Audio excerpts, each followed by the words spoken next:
ओम जय श्री विष्णु जय माता रानी। दोस्तों आपके अपने चैनल राधे श्याम में आपका बहुत बहुत स्वागत है। तो दोस्तों कार्तिक मास में किए गए स्नान दान या फिर व्रत का फल कई गुना होकर प्राप्त होता है। शास्त्रों में यह वर्णित है। जो हम पूरे वर्ष भर में जप तप करते हैं, दान करते हैं, व्रत करते हैं या फिर कोई भी धार्मिक कर्म हम करें पूरे वर्ष भर, उसका फल या और कार्तिक मास किए गए जो पुण्य कर्म होते हैं, जो भी हम व्रत करते हैं या स्नान करते हैं, कोई एक नियम भी हम पालन कर लेते हैं तो उसका फल समान हो जाता है। मतलब वर्ष भर में अगर आप कोई भी पुण्य कर्म करते हैं, उससे कई गुना होकर मात्र कार्तिक मास का फल हमें मिलता है। इसलिए सभी मासों में श्रेष्ठ माना गया है, भगवान विष्णु का प्रिय है। इसलिए इस महीने में स्नान दान, दीप दान का और व्रत का बहुत अधिक महत्व माना गया है। इसलिए आज की वीडियो में मैं आपसे बात करने वाली हूँ कार्तिक मास के बारे में।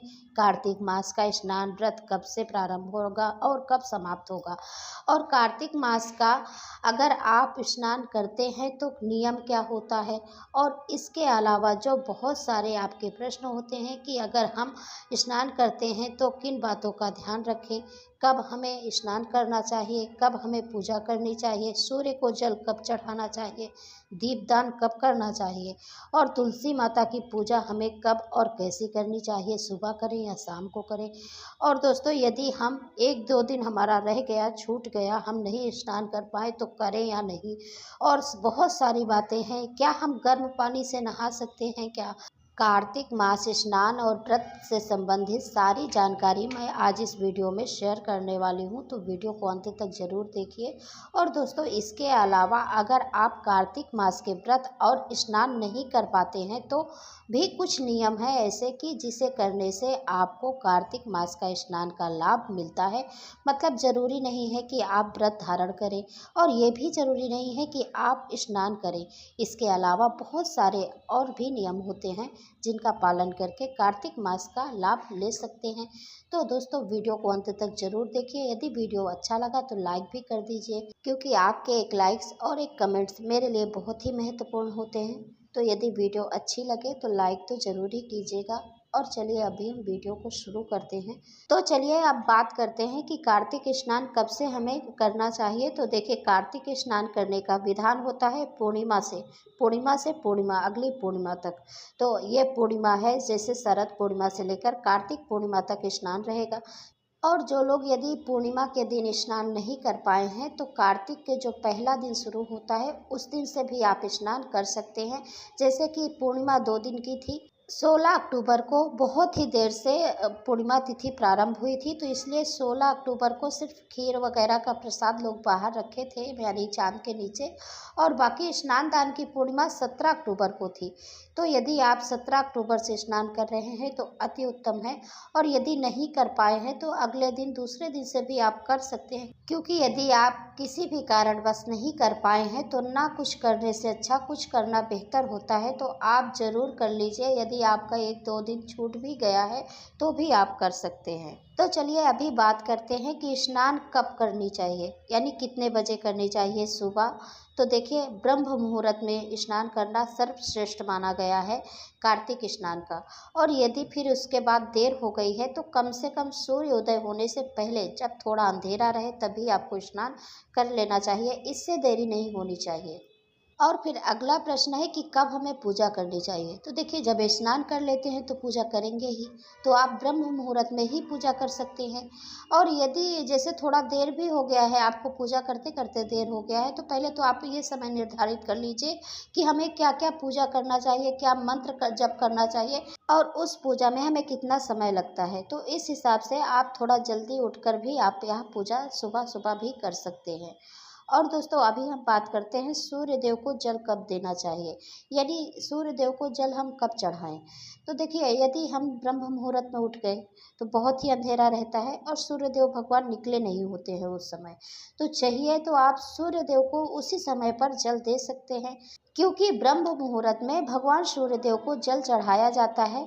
लेकिन यदि भगवान सूर्य देव को देखा जाए तो ये प्रत्यक्ष देवता हैं, तो इन्हें बहुत से लोग देखकर ही जल चढ़ाना उत्तम समझते हैं तो आप यदि हो सके तो सूर्योदय के समय जल चढ़ाइए, यानी जब सूर्य देव भगवान निकल रहे होते हैं उस समय जल चढ़ाना सर्वश्रेष्ठ माना गया है। तो आप उस समय भी जल दे सकते हैं या फिर आप ब्रह्म मुहूर्त में भी दे सकते हैं। और अब ये बात आई कि क्या हम पहले विष्णु भगवान की पूजा करें या फिर हम सूर्य देव को जल दें। तो आप यदि हो जाए तो पहले सूर्य देव को जल दे दीजिए। यदि सूर्य देव को जल देने के लिए मतलब उनका इंतज़ार करेंगे तो ये संभव नहीं हो पाएगा, क्योंकि ब्रह्म मुहूर्त में आपको पूजा करनी है। तो आप पहले पूजा कर लीजिए, फिर सूर्यदेव भगवान को देखते हुए भी जल दे सकते हैं। या फिर यदि आपके पास समय नहीं है तो आप ब्रह्म मुहूर्त में भी जल दे सकते हैं। और फिर इसके बाद विष्णु भगवान की पूजा कर लिया आपने, सूर्यदेव भगवान का पूजा कर लिया, फिर तुलसी माता की पूजा करना भी बहुत ज़रूरी है। तो ये देखिए, पहले तुलसी माता में यदि आप पूजा करें तो सबसे पहले जड़ में उन्हें जल देना चाहिए, फिर उसके बाद उनकी शाखाओं में ऊपर पत्तियों में यानी देना चाहिए। और आप हो सके तो पहले दिन चुनरी वगैरह और श्रृंगार का सामान चढ़ा सकते हैं। और दीपदान रोज करनी चाहिए, सुबह और शाम दोनों समय करनी चाहिए। यदि ये सुबह शाम नहीं कर सकते तो आप सुबह जल दे दीजिए और शाम को दीपदान कीजिए। वहाँ शुद्ध घी का दीपक अवश्य जलाइए पूरे कार्तिक मास। तो इस प्रकार से तुलसी माता की पूजा की जाती है। और भगवान श्री विष्णु की भी पूजा इसी विधान से किया जाता है, यानी जल दीजिए, दूध से स्नान करा सकते हैं, भोग प्रसाद उन्हें अर्पित करना चाहिए। और जो भी आप मंत्र जप कर रहे हैं या फिर कथा कहानी पढ़ रहे हैं, सुन रहे हैं, तो उस प्रकार से आप सुनकर फिर आप आरती कर लीजिए। और इसी तरह से पूजा किया जाता है। और दोस्तों, एक प्रश्न ये है कि क्या हम गर्म पानी से नहा सकते हैं क्या।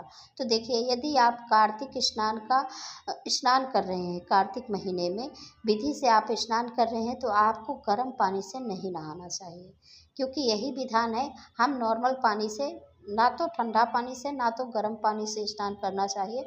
नॉर्मल पानी से जो पानी आता है उसी से स्नान करना चाहिए। और एक प्रश्न यह है कि क्या हम नदी सरोवर में ही जाकर स्नान करें यदि हम कार्तिक स्नान करना चाहते हैं तो। नहीं, ऐसा नहीं होता है। आपको ये ज़रूरी नहीं है कि आप नदी या गंगा जी या कहीं और भी जाकर पवित्र नदी में ही स्नान करें। आप अपने घर के जल में भी थोड़ा गंगा जल मिश्रित जल से आप स्नान कर सकते हैं। और इस प्रकार से आप रोज़ स्नान कर सकते हैं गंगा जल डालकर अपने पानी में।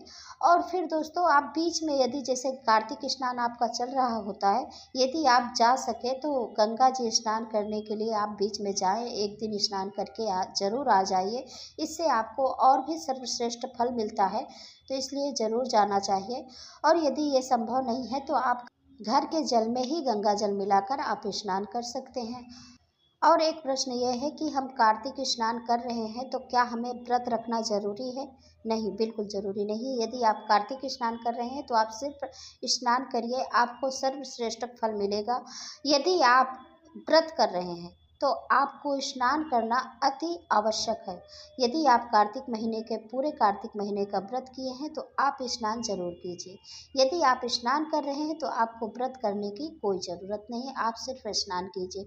और यदि आप एतवार का व्रत रख रहे हैं तो एतवार के व्रत में पूरे दिन व्रत रखा जाता है और शाम को मीठा भोजन किया जाता है। तो मीठा भोजन में जैसे अंगाकर और गुड़ पहले खाते थे लोग, यदि ये आप नहीं खाते हैं, आप हलवा पूड़ी बनाकर शाम को खा सकते हैं।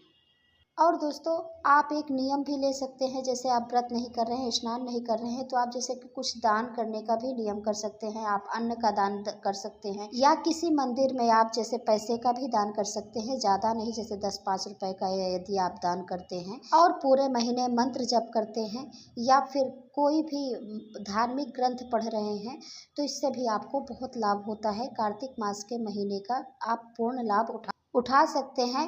और दोस्तों, यदि इस वीडियो में कुछ रह गया है तो आप कमेंट करके ज़रूर पूछ सकते हैं। और दोस्तों, ये थी आज की वीडियो। यदि यह वीडियो आपको पसंद आई है तो लाइक और शेयर करें और चैनल को भी सब्सक्राइब जरूर करें। अब मैं मिलती हूँ अगले वीडियो में, तब तक के लिए नमस्कार, धन्यवाद।